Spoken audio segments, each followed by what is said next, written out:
Welcome to the Caffeine Stream on Caffeine and Philosophy.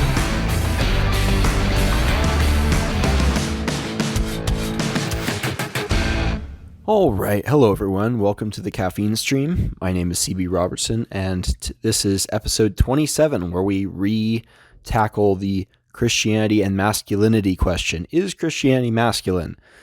As I said before, there were really two counter-arguments to the position I put forward, which is that Christianity is not masculine, contra the sort of new right-wing tradcons who are trying to take that position. We addressed the historical arguments last episode.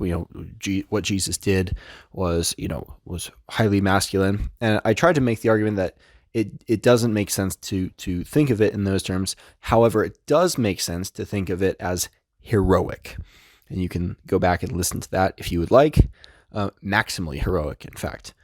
But today we're addressing the second counter-argument, the idea that God must be masculine, and therefore Christianity is masculine, because he is its source.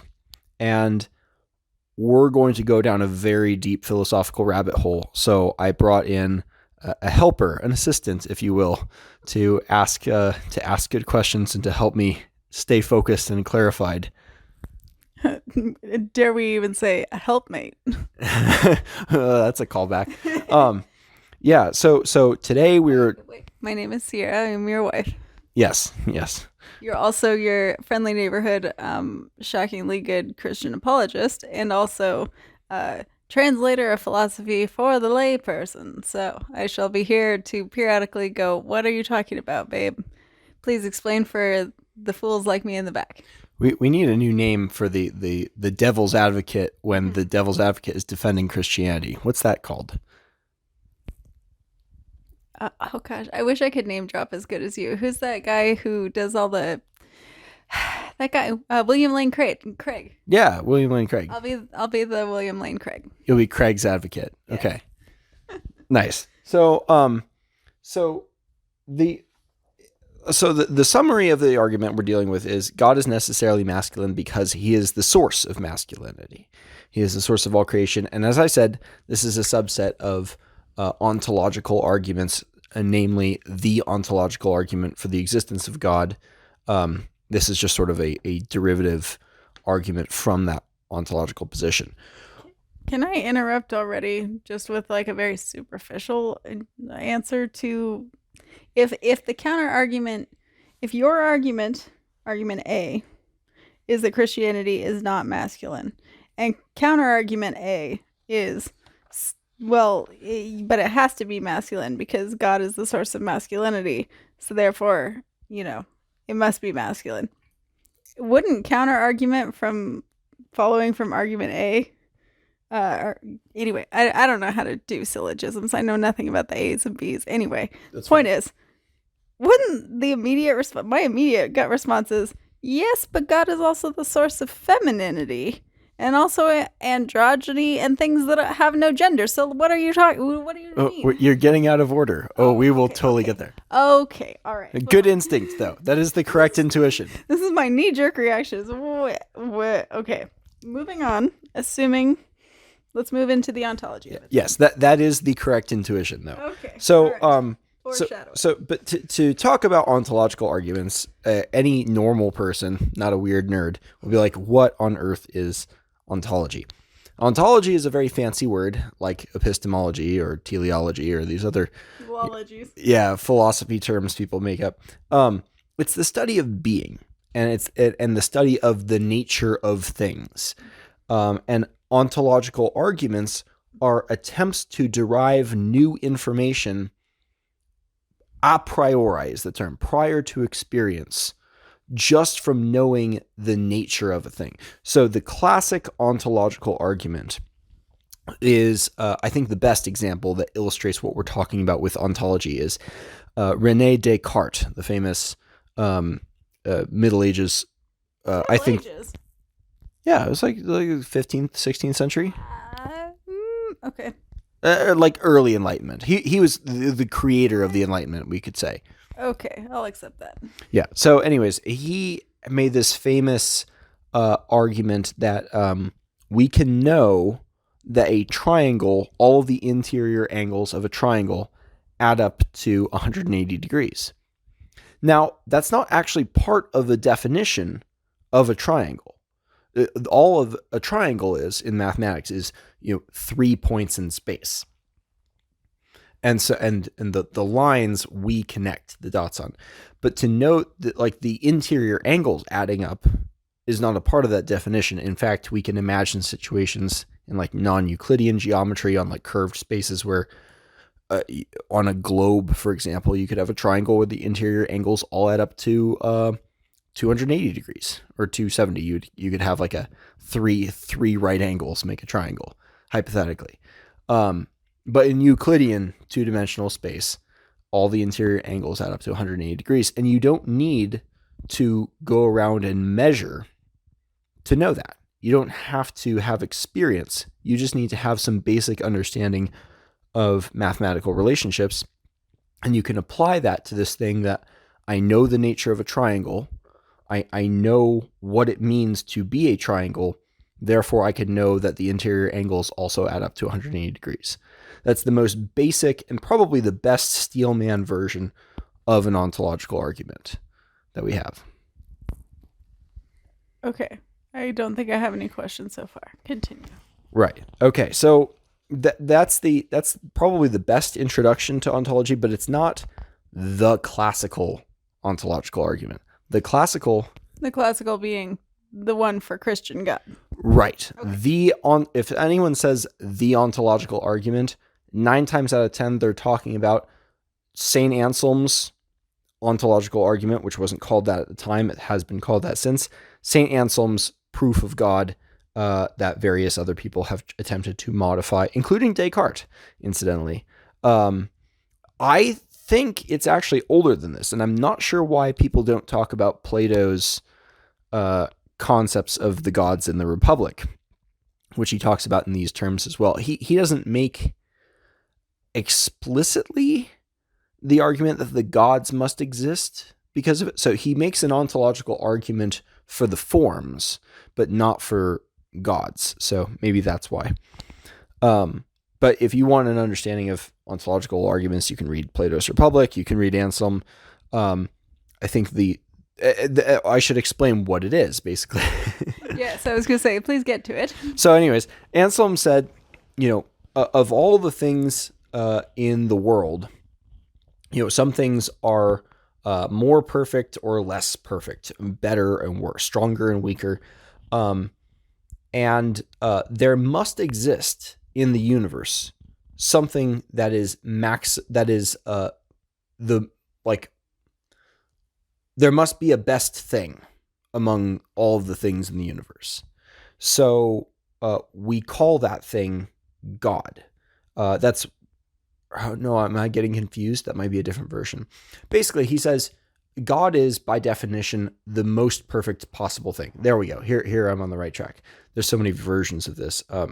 He says God is the most perfect possible being by definition.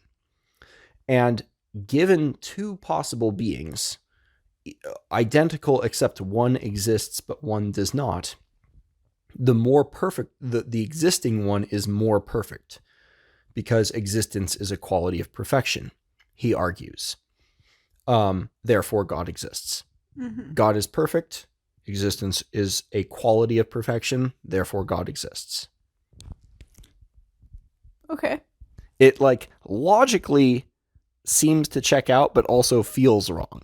It's like if someone tells you, little Johnny, you're 5 years old and I'm 10. Next year you'll be 6 and I'll be 11. You'll be catching up with me by ratio, and one day you'll be older than me because you're, right now you're only 50% of my age, but then you'll be, 56% of my age, and you'll be 90% soon enough. And yeah, it's like the math checks out, but something still feels wrong about this Zeno's paradox here.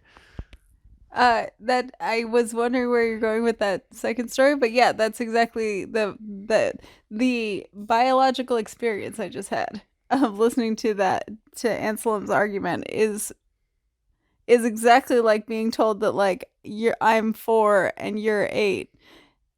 and like I'll always be twice your age. And you're like, wait, but I'm 4, so I don't understand why that shouldn't work, but I know it shouldn't. And that's exactly the sensation I just had about Ansel. I'm like, like it feels like it's so all encompassing that it feels like you haven't missed anything, but yet there's still a feeling of like, I'm not sure that covers it all. So is there a better version than Ansel? Oh, yes. Oh, very good. Let me Yes. see what. And this might actually throw some non-believers for a loop. It's very persuasive. It's very good. So Alvin Plantinga makes the argument that of all the things that exist in the universe, you can divide them into 2 types. There are, what does he call them? Basically, contingent, or there's like contingent or unnecessary beings, things that you could imagine. Like a possible world could exist without or could exist with. It like doesn't matter. Like this couch we're sitting on, we could imagine a universe where this couch doesn't exist. Sure.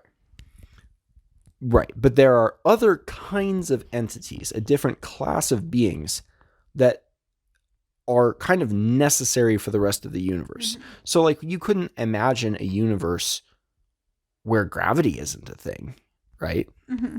Or like water or some kind of gas, oxygen, vapor. Yeah, and like it would take a lot more creativity for sure to imagine a universe without hydrogen. Like, is it theoretically I don't even know if it's theoretically possible. Maybe it is. It seems a lot less likely though. I suppose what I mean with the water is like for any universe in which humans live. I suppose there might be a universe where like there's no one. Humans might be the non-necessary thing in a universe, I suppose. Yeah, totally. That's also true. But, well, and this gets into an interesting thing because it is actually possible that what Plantinga tries to do is to say in a plurality of possible universes where there are contingent beings and necessary entities, things that must exist for the universe to exist.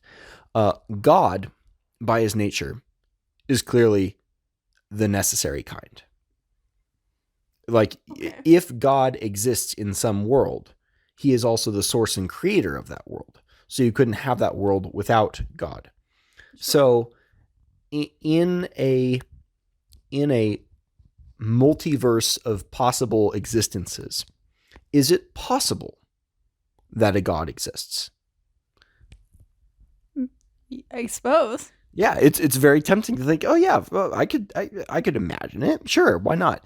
And so you grant, well, maybe God is possible in one universe. And that's when Plantinga says, yes, it is very possible that he exists in one. And because it's possible that he exists in one, it's necessary that he exists in that one. And if God exists in one possible universe as a necessary being, he necessarily exists in all possible universes, and therefore God exists. That is a lot better.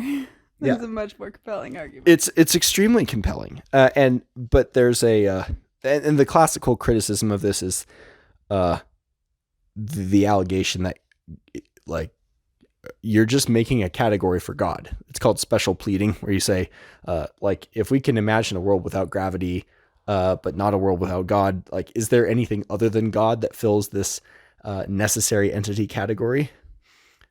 Hard to know, but there is a bullet you can bite on it and say, no, God can't exist in any of those universes. And to say, and when Plantinga asks, is it possible that a God exists? You can assert confidently, no, it is not possible. And this goes into the converse kind of ontological argument, which I have not heard before. I think I might be the first person to offer this, but we'll see. I think there's I call it a dis-ontological argument. It's an ontological argument against God, against the existence of the Christian God that I made in my book, Holy Nihilism. And it basically uses the logic of ontological reasoning to prove that God can't exist. And when I say prove, I mean argue. I mean, all of these arguments are evolving over time, as we just saw. Very weak sounding arguments get improved over passing generations. So these are all sort of works in progress over the ongoing conversation of civilization. But when I say the argument is an ontological argument against God, I conclude the chapter by saying, by his nature alone, we know he does not exist. So that's sort of the signature of an ontological argument. And it works. What in the book I was arguing on the basis of morality and moral intuition. There's a dilemma that not just the Christian, but anyone curious about God has to face, which is that we derive this we have this intuition that there's a higher power, that there's this higher, greater force, a lawgiver. And C.S. Lewis writes very well about this in Mere Christianity. I recommend everyone read that book. It's one of the best Christian apologetics books out there, in my opinion. Beats Timothy Keller by a lot. But he talks about how when people quarrel, we all like allude to standards of right and wrong, and it implies this lawgiver. And we sort of have this vague feeling there must be some morally perfect being. And God is sort of imagined to be, well, he is what is morally perfect. He's the source of that standard. He is, as Bishop Barron might say, not one moral being among many, but morality itself. And, but when we read the Bible, there are many aspects that, first I'd like to highlight, this is a moral intuition that we're having. The feeling we're having is not a law of the universe. It's an intuition. Mm-hmm. And that's an important point.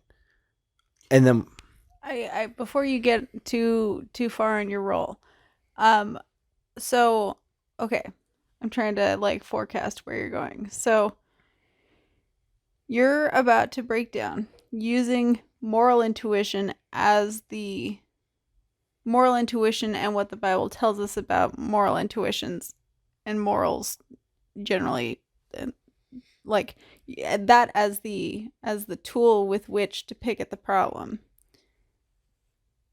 You are going to explain how the Bible shows us that because of this dilemma about moral intuitions, we can tell that God can't exist because through his nature as it's described between the Bible and people advocating moral intuitions. Is that essentially like forecasting sort of where we're going?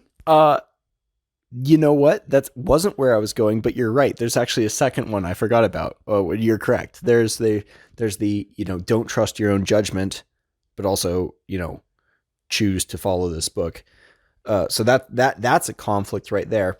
That's closer. It's a contradiction at the very least. But what I was going for was the morally counterintuitive nature of the Christian God himself.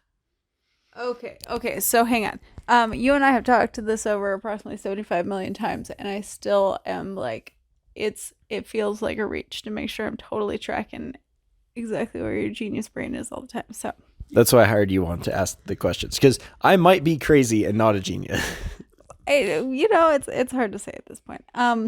We have many children. The government knows about them. It's too late. We're already in. Here we are. And welcome to the loony bin. So, okay. Because I think, so the moral intuitions, hang on. Let me just explain the dilemma first. And then. But like, but you're going to then, the moral intuitions is a segue to talk about what the moral. Okay, no, I remember where you're going. All right, go ahead. So, okay.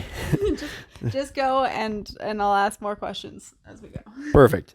So it might be worth making a little segue to talk about dilemmas first of all. And the classic one, and this is when I was debating Jay Dyer, he thought I was making the Euthyphro argument because it is a dilemma. It sounds sort of similar. In Socrates, I forget which dialogue it is. I think it's literally called Euthyphro, actually. He's talking with this man outside the courthouse. He's about to go on trial, and they're talking about piety. And, Euthyphro believes he's a pious man because he does what the gods tell him to do, and he happened to be turning in his father. And Socrates was a little curious about that. So he asks him, is an act moral because the gods will it, or do the gods will it because it is moral?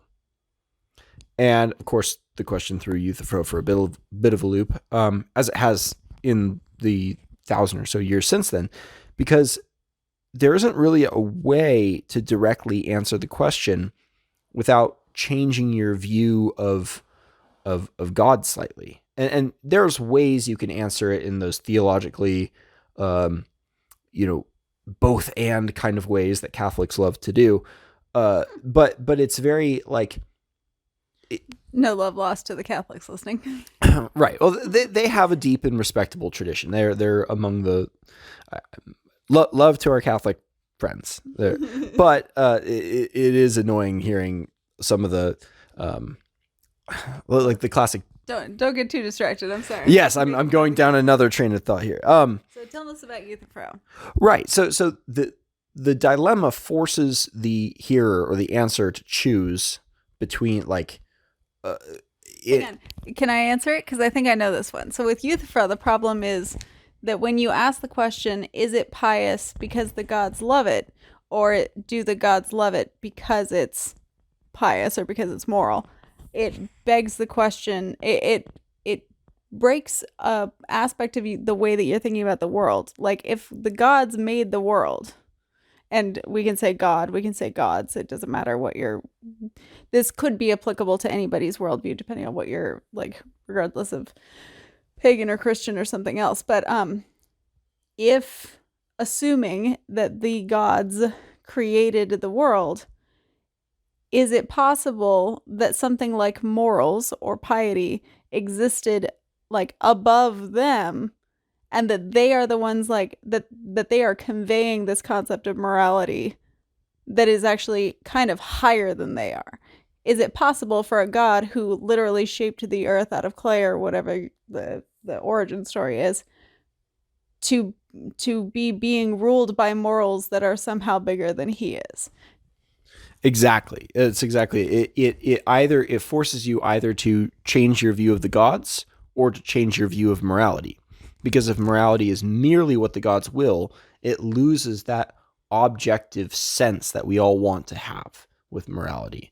This idea of objective right and wrong. It's like, well, if it's just the will of some god or other, and especially in the Greek pantheon where the gods were sometimes at each other's throats, something that both Plato and later Augustine pointed out, it makes morality pretty ambiguous.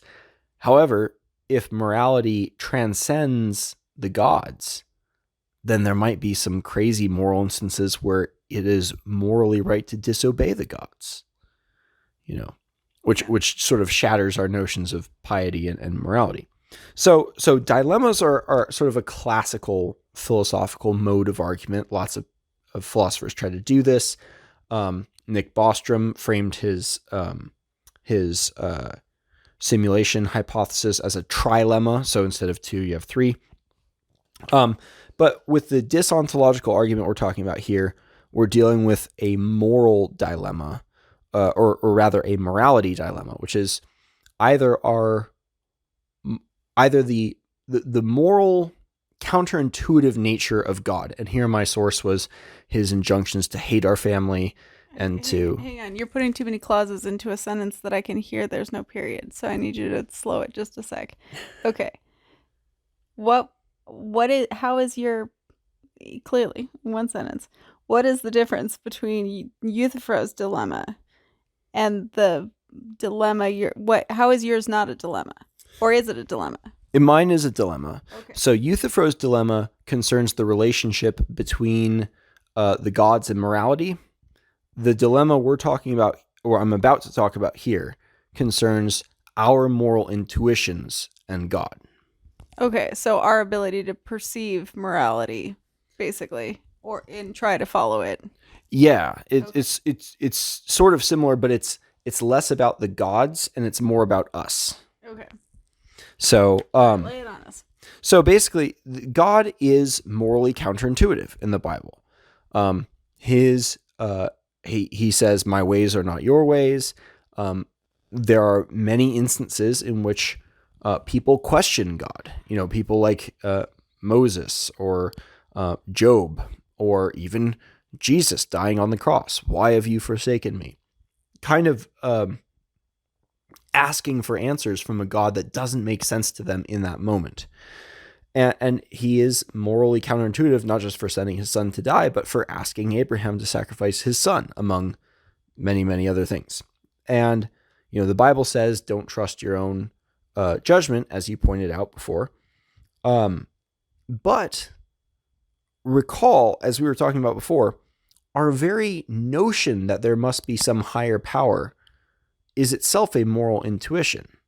So if we are not in a position to judge God, and we are not supposed to judge God, if we are not supposed to, if there is a morality that is perfect in God, but that we cannot grasp because our moral intuitions are too flawed to understand it, then what are we to make about that moral intuition we had at the beginning that gave us this idea of God from the first place? That was how we first began to think about maybe there's a God, a perfect source in the sky of all perfection and righteousness and excellence and beauty and goodness in the world. And dare we say masculinity? Right, and masculinity and anything else you want to say. So this dilemma, either our moral intuitions are trustworthy and the Bible becomes a not an immoral, but a morally imperfect document, a morally refinable. There are ways to improve, and I should say not just the Bible, yes, Catholics and Orthodox, also the tradition that is also imperfect. even a brief understanding of the history of the church, how we got the Nicene Creed and a lot of these early councils, changing our minds about iconoclasm and so forth. The history and tradition of the church has been an imperfect thing. And in many places, dare we say, counterintuitive. So, if our moral intuitions are trustworthy, then what are we to make of that? But if they are not trustworthy, then why are we trusting this idea that there is some perfect source up there? Okay, so the Christian apologist in me wants to be like, look, man, it doesn't, like, these things that you're calling counterintuitive are so, like, it doesn't really matter what your stupid opinion is on it, whether it was counterintuitive or like should God have asked Abraham to be willing to sacrifice his own son and be literally, knife point above him ready to stab him or whatever, when God finally was like, not really, and said you don't have to do it. Like, you don't know, like, you don't have omnipotence, you don't have omniscience, you don't know all the things that God knows, you don't know all the machinations he's working on over here, bro. So, like, it doesn't really matter what your intuition is because it's irrelevant. Yeah.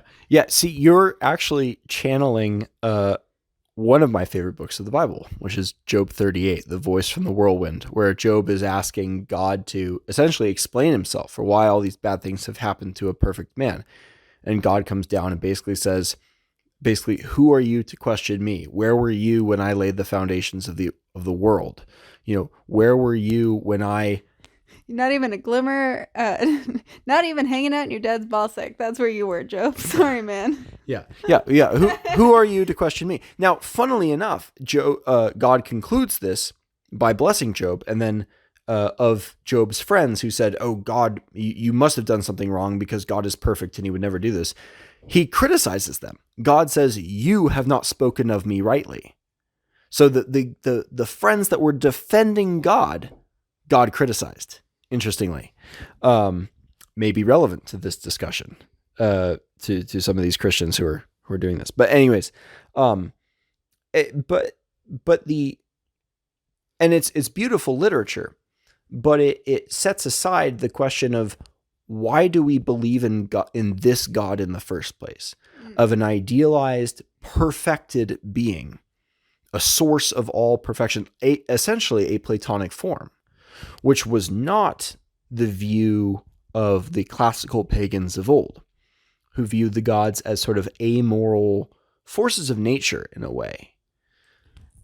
Way back when you were talking about C.S. Lewis and the way that, when having an argument with someone, that we sort of appeal to, like, the record or like some objective standard that is greater than either of us, that obviously the other person should be aware of. I was literally thinking about how many more productive arguments you and I have had since setting down the idea that there's any kind of objective standard. I mean, there's no correct way to do anything. The world is a mess.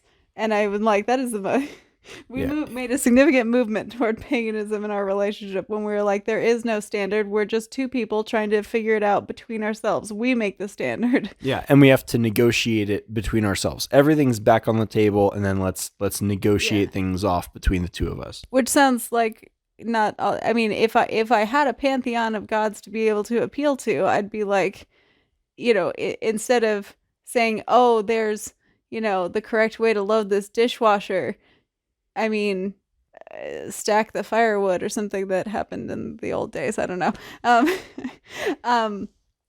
But you'd like call, if you were going to beseech anybody for a standard, you would obviously call in your best lawyer to advocate for your position. So you'd be like, you'd be, I'm stretching an analogy too far. I'm thinking of, I don't know why I'm thinking of, like, if you were in an argument, maybe of something of substance, you'd be like calling upon Athena for her wisdom or something like that, or you'd be calling upon Mars to like fight with you about this, right? But you wouldn't just be calling upon like any one thing specifically. You'd obviously pick the one that's the most relevant to the scenario, and I think that's how pagans moved through the world before this.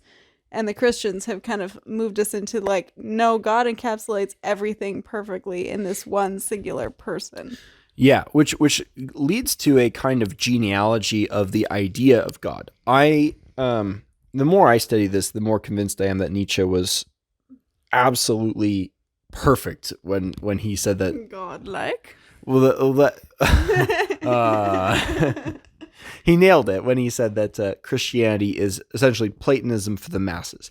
You know what? Actually, I might disagree with the for the masses part, because I think there is some serious depth in Christian theology that isn't for the masses, but it is Platonism essentially, at least as Platonism is understood today, which is a discussion to have another time. I do need to talk about the Republic at some point. You have made many hints. We're aware that you read it. Right. But it sort of begs the question, is the idea of perfect even real? Does perfection actually exist in the world, or is perfection an experience that we have and not an objective quality of a thing? See, that was the other kind of I don't know if it's apologetics, but like the question I was going to ask you was like, you do like just living life, doing your thing. You do kind of have a sense that there's something bigger out there, and that whatever that thing is should be perfect. And so it is a very intuitive position to take. So I can see why Christians and apologists of, over time have very much like latched onto that intuitive sensation. I mean, I don't know. I haven't, plumbed the depths of everyone's internal life, but like, I'm pretty sure everybody has had a sensation like there should be a perfect thing that is like the reason for all this stuff. Even if you end up coming ultimately to different conclusions, like I think all of us grasp for something like that. So it is a very intuitive position. And as you're saying, like a lot of the stories of true faith, and even of like, even more modernly, of like thinking of Mother Teresa and the way that she wanted to be near people who were suffering, so that she could better understand what it was like for Jesus and what it would be like to be closer to him by way of being close to people who are suffering. That's a very, I mean, like, it means you're not there to try and you're not actually fundamentally there to help people. You're there for yourself to access some experience. And it is a very counterintuitive way to be moving through the world. Did she do a lot of good on Earth? Probably. I'm sure there are many other examples that somebody else could draw from, but like, do you know what I mean? Yeah, well, and here's where the danger can get very circular very quickly, because the I think the strong Christian position would be, well, the real good that Mother Teresa was doing wasn't healing the bodies of the sick, but by her own proximity, potentially saving their souls, which is, this is a very like classical Augustinian point, like what matters it if people who are destined to die anyways die a little bit sooner. In the grand scheme of things, it's their immortal soul that is most important, and caring for the soul really trumps everything. Now, that can happen. There is Augustine was famous for the two cities. There's the city of God and the city of man, and we're in both. We have to relate to each other here on this mortal coil and so forth. And as we were sort of alluding to before, the Catholics like to have everything, as G.K. Chesterton said, strong red, strong white, never pink. It's like, oh, okay. But it is worth asking, like, where does this idea of the perfect existing in the real world come from, beyond Plato? And could we point to something that exists in the world that is actually perfect? Like actually perfect? Or is that just something we call things when it creates an experience for us? Well, and isn't that exactly kind of I don't know if it's what's the word?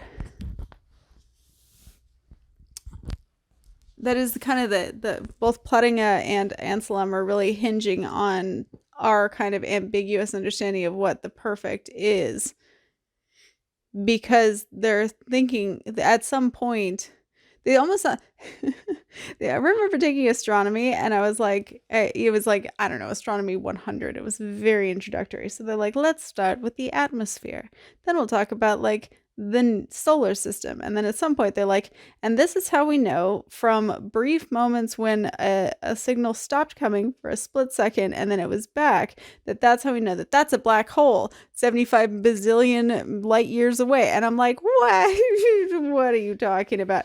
Like, at some point it gets so big and so abstract that it kind of has to go to theoretical forms, because it's just too big.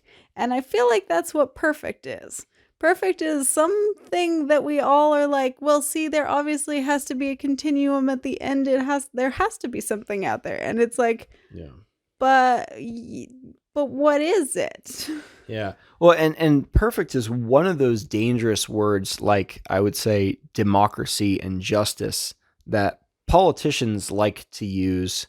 Not perfect, because politicians aren't sophists or philosophers, but that can be interpreted in many different ways by different people as they're hearing the same sentence. Mm-hmm. And there are versions of that word that have a negative valence. So like if I say the phrase fascist, mm-hmm. 5 people who hear me say that will have 5 different images pop into their head that are different and sometimes mutually exclusive, but they're all negative. Yeah, I was going to say, they all at least have the same affect. So we're like, yeah. Fascist just means bad. Justice just means good, even though someone might have a retributive model, someone else might have a restorative model, which are very much not the same. Right. Diametrically opposed, in fact. And perfect can act a little bit like that as well, I think.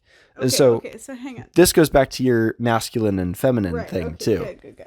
It's because, which you had this instinct before. It's like, does that mean if God is the source of the feminine, is he also maximally feminine? And isn't that which is here? I think I'm quoting Jack Donovan directly here. That which is most masculine, that which is least feminine, and vice versa. Sort of by definition, they're opposite polarities. Now, this is a close to my best thought I've always thought, which is that if we're going to assign a gender to any of these characters. Like, I sort of get the this is the silliest thought. So, like, okay, we use he to refer to both Jesus and God. Oh, you're not going to do pronouns now, are you? I mean, a little bit. It seems to me, I don't know if I'm wrong in this, that the Holy Spirit is the only female one among them.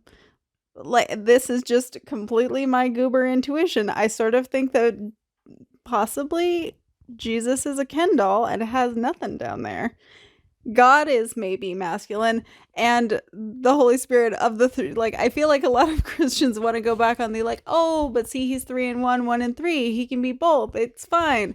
And my silly intuition has always had a sensation that Jesus is like nothing. Well, maybe the Holy Spirit is feminine, but like, I don't think any of them have a gender. I don't think any of them need a gender. It's sort of a joke. It's like one of those silly thoughts you have when you're 12 that never leaves you, kind of. Yeah. It's funny. That's an interesting one. I always thought of the Holy Spirit actually as a masculine force, just because it's this like wind or river like force that comes down and enters and fills other people. It's the water inside the vase, as it were. Oh, see, that's the part that makes it seem feminine to me. That's very weird. This is just complete. Okay, this is off topic. Okay, moving on. Okay. Well, yeah. I mean, Jesus is supposed to be the bride of the church, so that's, more of a masculine thing. But yeah, if he is the source of the feminine, where is that femininity in the Trinity? Yeah. Maybe he's not. Maybe you ladies are a corrupted version of us men. Well, you did have to take, what is it? We had to take a rib from you to make us, I guess. I think your position that I think you advanced in holy nihilism, but I know you've talked about it in many places online before, is that Christianity is fundamentally androgynous. Like, it actually doesn't care what your gender is at all. We're all brothers and sisters in Christ or whatever. But like, that family language was used as a mechanism to like relate enough that people would understand what we're doing as we're now moving into like this completely new religion. And I think a lot of our social justice and androgynous multi-gendered kin nonsense derives from the deep belief in perfect, true equality in all things that Christianity really advances. So, I mean, I feel like, to me, it seems like a little bit of an unrelated... Yeah. It's assigning gender to a situation that said there is no gender, and then we're like, but there is. And the book is like, Yeah, I mean, I think it would probably be a little unfair to blame all of our current gender confusion on Galatians 3:8, but we probably wouldn't have it without Galatians 3:8. Much abused as that verse has been over the past decades. But it's also worth asking in this conversation about masculinity and perfection, is masculinity wholly good? In this conversation we were having before, and I brought this up in my last podcast talking about the historicity of Jesus in comparison to other masculine figures.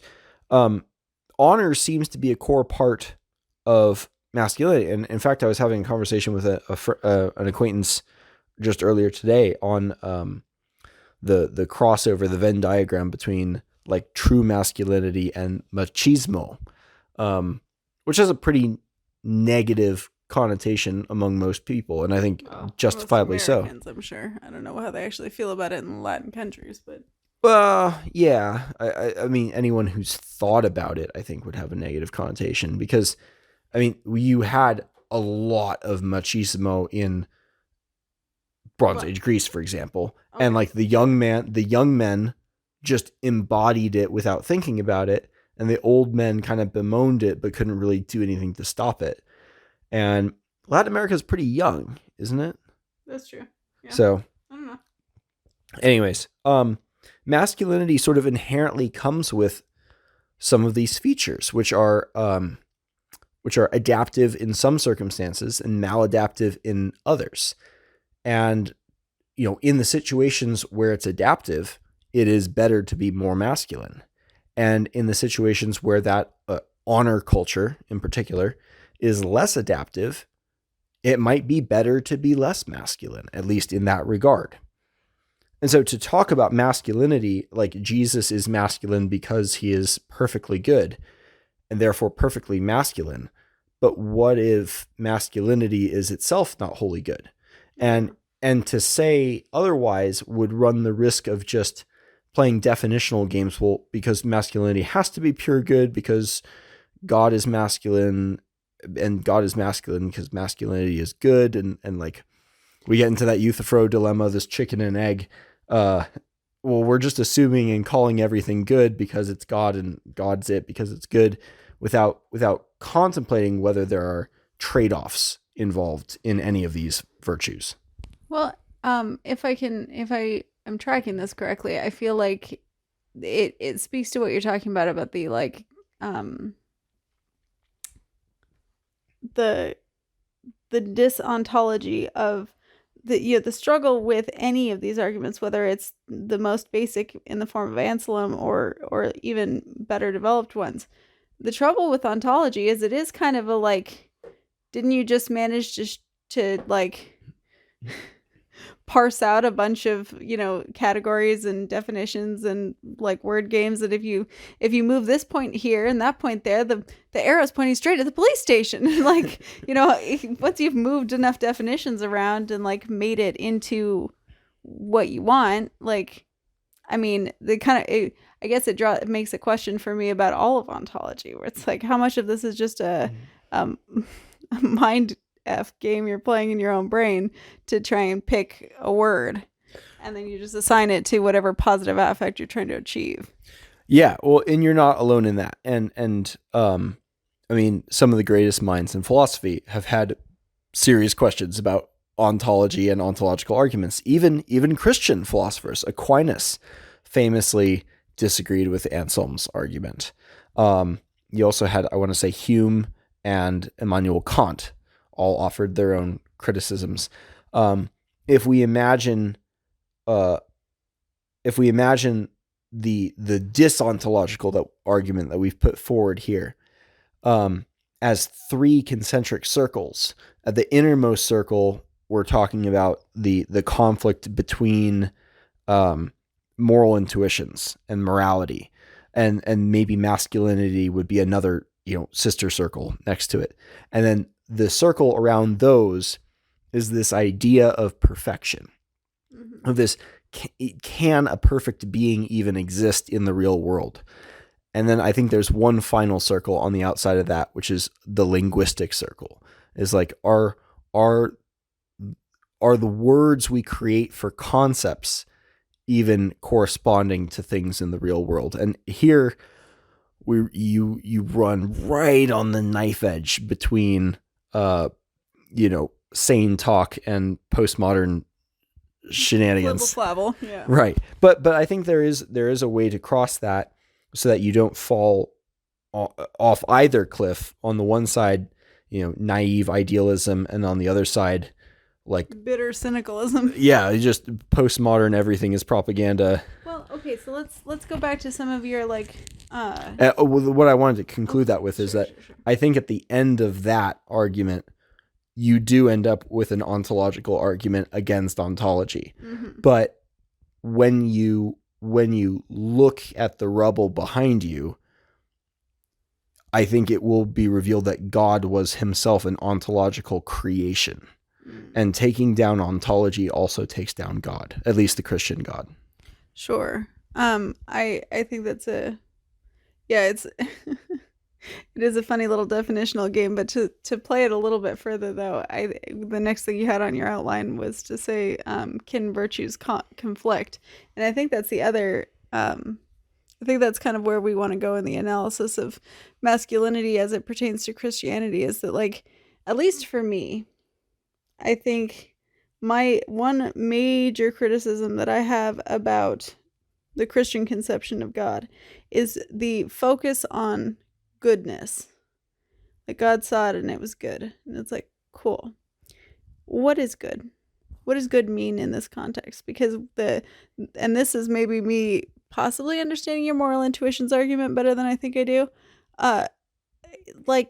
good on what timeline? You know, like obviously we can always make sense of tragedies and things like that, and good things and silver linings can come out of, you know, awful things that happen in the world for sure. And maybe God saw that ahead of time and was like, well, I had to kill your son so that you would create that foundation and save all these other children from leukemia or whatever. Like, thanks, God. But, you know, like obviously in a world, assuming perfect knowledge on the part of God, who's doing all of this stuff on purpose, and we're just waiting to watch it play out and then try to divine meaning from it after the fact.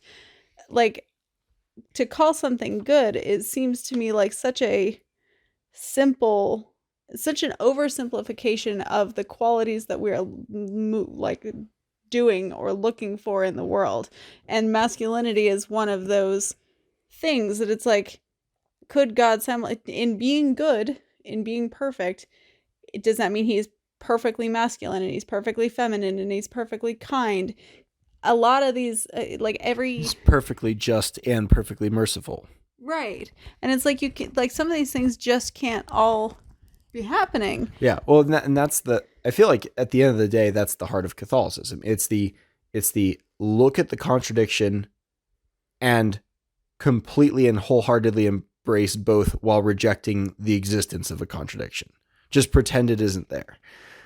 Which, like, I mean, frankly, I can understand this. This is me taking philosophy tips from Outlander, but she makes a good point when she says that a lot of the qualities that people apply to God can also be used to describe time. In time, all things will be known. In time, all things will be made whole or made perfect. Ecclesiastes 3 is a time for war and a time for peace, a time for love and a time for hate, all that. And like, I could, here's my thing.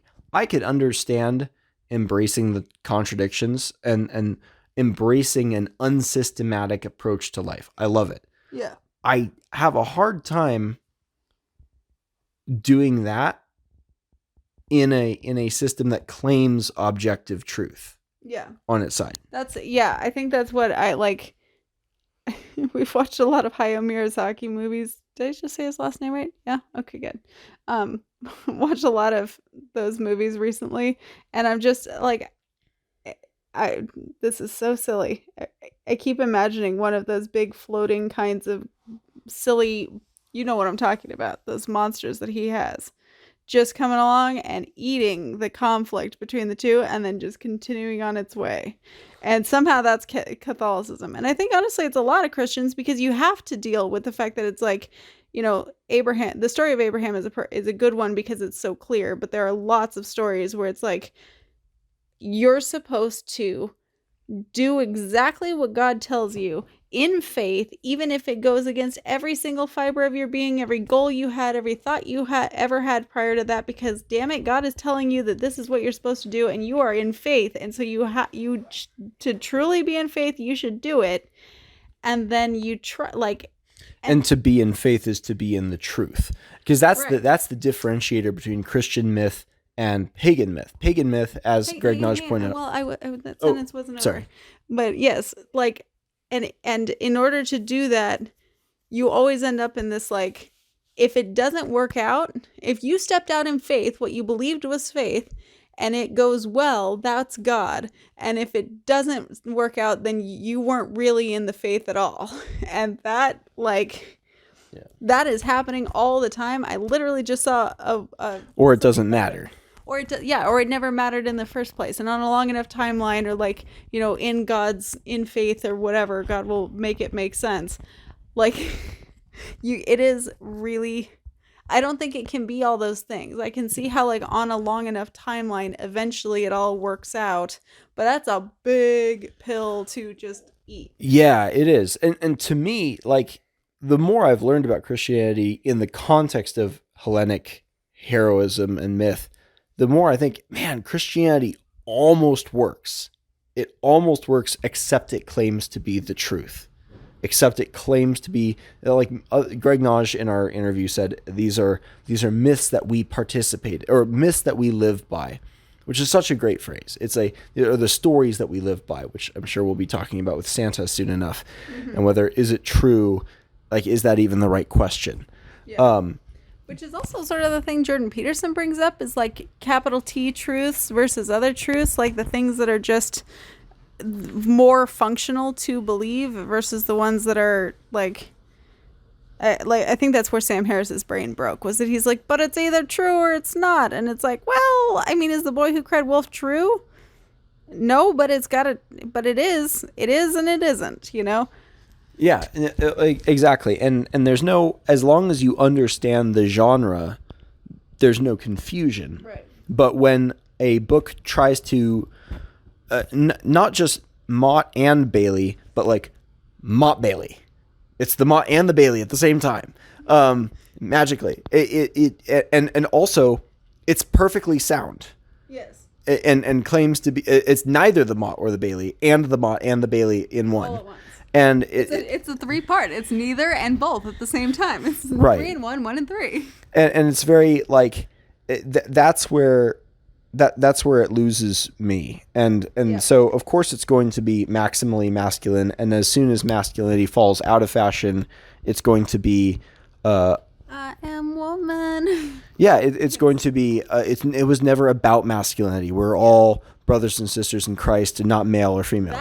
And to bring it all home on all of the like, I was not there for the recording of part 1, but I know that everyone knows what I'm talking about. The people, I think, at the bottom of this debate about whether Christianity is or isn't masculine, the real question is, are the people advancing it because that they think they have the real truth of the religion, or are they freeloaders who are leveraging their, creatine powders and the Bible to try and get you on board with whatever their training program is? And either they are going to move on to the next, I think they've got 2 moves.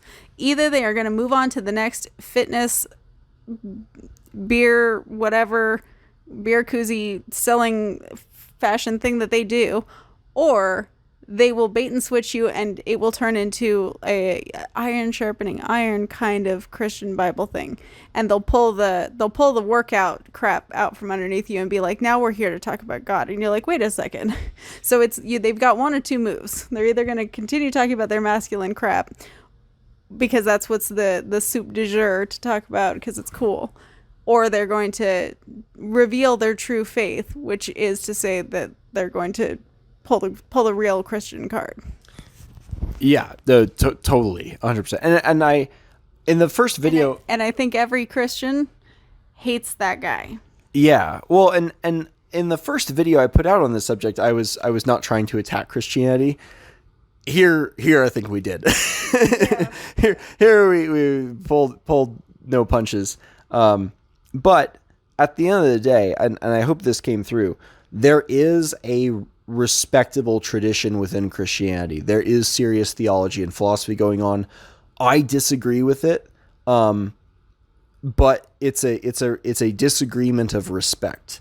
And the instigation of this whole conversation about is Christianity masculine comes from a theology that is not respectable, in my opinion. It is, as Sierra pointed out, coming primarily from grifters, which was the point in making those videos in the first place. Well, and that's, I mean, to reinforce your point, the fact that the lion's share of this podcast, didn't check the time, but I would say probably 75% of this podcast was about very, very deep philosophy and like old theological arguments in favor of God that have been around for literally a millennia and a half, if not longer,